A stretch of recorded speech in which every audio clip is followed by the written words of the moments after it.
सभी प्रबुद्ध जनों को, सभी वरिष्ठ जनों को, सभी तत्वदर्शी जिज्ञासुओं को, सभी ज्ञान प्रेमियों को मेरी ओर से और मेरी संस्था डूअर्स पैराडाइज फाउंडेशन के सभी सदस्यों की ओर से सादर जय श्री कृष्ण। आज हम वर्तमान युग में आध्यात्मिक चिंतन की श्रृंखला के तहत गीता के 6वें अध्याय के श्लोक संख्या 23 की व्याख्या कर रहे हैं।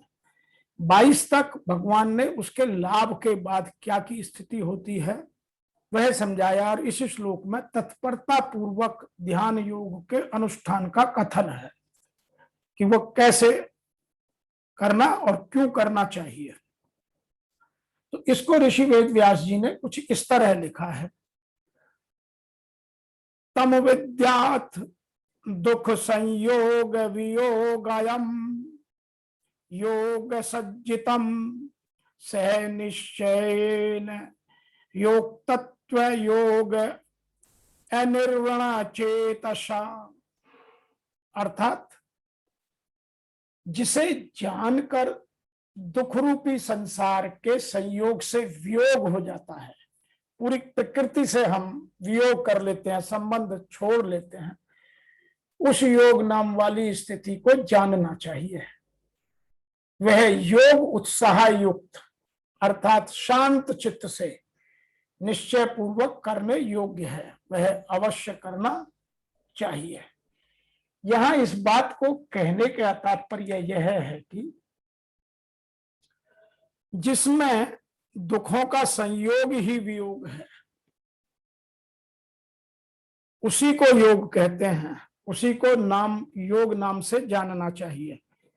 वह योग जिसमें ध्यान योग का लक्ष्य है और उस ध्यान योग का अभ्यास ने उकताए हुए चित्त से हमेशा उत्साह पूर्वक और निश्चय पूर्वक करना चाहिए। संयोग तथा वियोग का विभाग अलग अलग और योग का विभाग अलग है। दो बातें समझने की हैं। संयोग और विभाग, संयोग और वियोग का विभाग, मिलना और बिछुड़ना अलग है और योग अलग है। शरीर संसार के संयोग का वियोग तो असंभवी है, पर परमात्मा के योग का कभी भी वियोग नहीं होता। गीता बहुत गूढ़ की बात कर रही है। क्या कह रही है कि शरीर संसार के संयोग का वियोग तो असंभवी है, पर परमात्मा के योग का कभी वियोग होता ही नहीं, होना संभव ही नहीं। कारण कि शरीर संसार कभी हमारे साथ रहते ही नहीं और परमात्मा कभी हमारा साथ छोड़ते नहीं। परमात्मा का यह योग सभी साधकों का साध्य है। तो यह हमें जानकर और पूर्व निश्चित कर ही ध्यान योग की ओर जाना चाहिए, तभी हम उसको अचीव कर सकते हैं। This severance from union with pain, be it known, is called union yoga. That yoga must be practiced with determination and with undepressed heart. What are the two conditions for yoga? Number one, practiced with determination, and second is with undepressed heart. You should be always courageous. You should have that passion. Then you can achieve. Otherwise, if you are doing without determination and with depressed heart, then you cannot achieve yoga.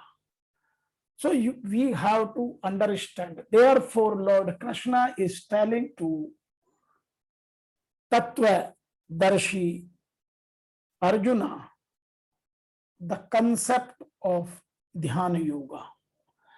हमें समझने के लिए यहाँ थोड़ा आध्यात्म का भी सहारा लेना आवश्यक है, क्योंकि यह जब तक हम इस मिथ्या रूपी जगत में अपने आप को भटकाए रखते हैं तब तक आध्यात्म की ओर नहीं जाते हैं, तब तक इन चीजों को समझना पाना बहुत मुश्किल है। देखने को तो आज वर्तमान में बहुत योगा करने वाले टीवी पर मिलेंगे आपको। बहुत सारे लोग रोज योग सिखाते हैं, लेकिन वह शरीर का सौष्ठव बना सकता है, मन का सौष्ठव नहीं। मन का सौष्ठव वही योगा बना सकता है, मन को वही उत्साहित कर सकता है जिस योगा की बात गीता करती है। तो हमें इन व्यापारी योग के नाम पर धंधा करने वालों से, लोगों से बचकर गीता का अध्ययन कर अपने जीवन में योग को उतारना चाहिए। यहां लिखा है तम विद्याहु से लेकर के अंत में संगीतम तक, जिसके साथ हमारा संबंध है ही नहीं, हुआ ही नहीं, होगा नहीं, होना संभव ही नहीं, ऐसे दुख स्वरूप संसार शरीर के साथ संबंध मान लिया जाए, यह दुख संयोग है। यह दुख संयोग योग नहीं है।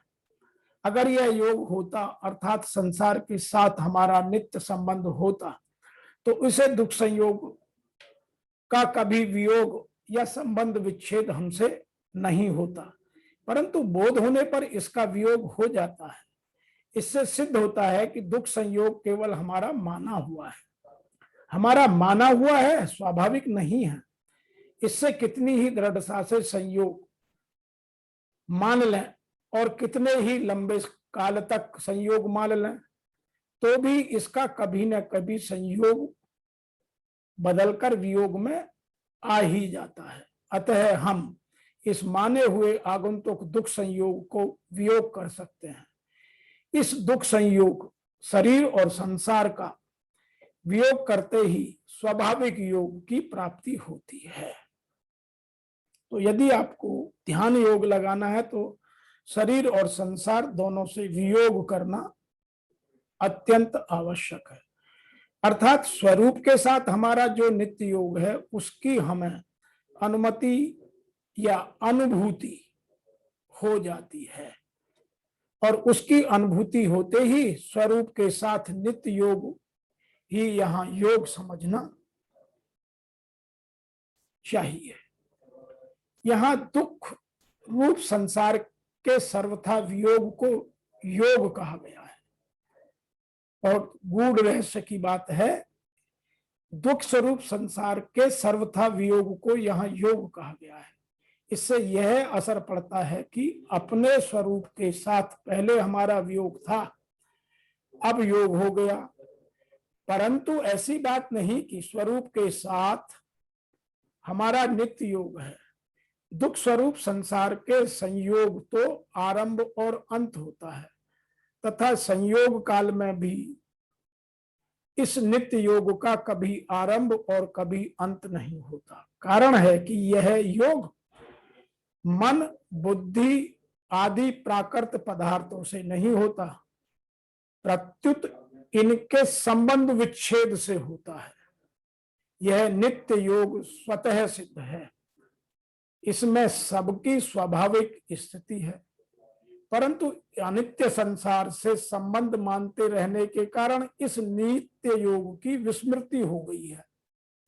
हम इसे भूल गए हैं, हम इससे अलग हो गए हैं, हम इससे वियोगी हैं। इस कारण से संबंध विच्छेद होते ही नित्य योग की स्मृति हो जाती है। इसी को अर्जुन ने 18वें अध्याय के 73वें श्लोक में नष्टो मोह स्मृति लब्धा कहा है। अतः यह योग नया नहीं हुआ, प्रत्युत जो नित्य योग था उसकी अनुभूति हुई, और यह अनुभूति का विषय है, मन का विषय है, भोगों का विषय नहीं है। यहां भगवान ने यहां योग संगीतम पद देकर युग के पर देकर दुख के संयोग के वियोग का नाम योग बतलाया है। बहुत अच्छी बात है, हमें तत्परता से इसको ग्रहण करना चाहिए। दुख के संयोग के वियोग का नाम योग है। और दूसरे अध्याय में समत्वम योगम उच्यते कहकर समता को ही योग बतलाया। यहां साध्य स्वरूप समता वर्णन है, और वहां अध्याय 2 के 48वें में साधन समता का वर्णन था।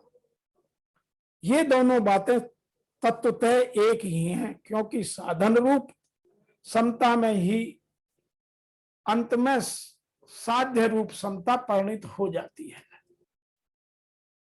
जैसे पतंजलि महाराज ने चित्त वृत्तियों के निरोध को योग कहा है, और हम किसको योग मान बैठे हैं आज? उस ढोंगी बाबा की वजह से, जो अपने व्यापार को यहां चलाकर और हमें योग की बात बताने की प्रयास कर रहे हैं। यह समझने के लिए हमें गीता को ध्यान से पढ़ना और समझना आवश्यक है।